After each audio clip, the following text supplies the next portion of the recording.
Pwede po bang humingi ng advice? Kasambahay po ako. Ngayon po, nagpaalam po ako noong January. Sabi ko po, aalis na ako. Hanggang April na lang po ako. Tapos noong February 9 po, kinausap po ako ng boss ko hanggang February 27 na lang daw po ako. Ngayon po, pinipilit niya pong bayaran ang utang ko. Sabi ko po, hulugan ko na lang. Ayaw po siya pumayag. Wala po kong day off. Wala pong PhilHealth. Ay, sakit. Punta kayo sa PAW.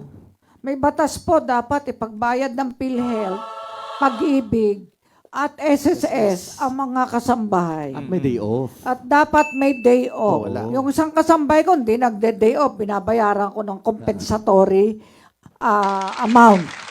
Kung magkano yung daily niya, binabayaran ko. Kaya nakakaipon siya eh. Oh. O, kaya nung umuwi, 2 maleta ang dala. O, nakaipon eh. O, dapat po bibigyan ng off once a week. O, dapat meron. Okay po? Ay, kung di nyo pinag-day off, ay di bayaran niyo yung pagtatrabaho niya. Yan.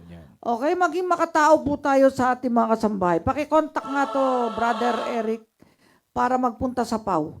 Oh, sige. Ay, may kasalanan pala yung amo eh. Hindi pinagbayad ng PhilHealth.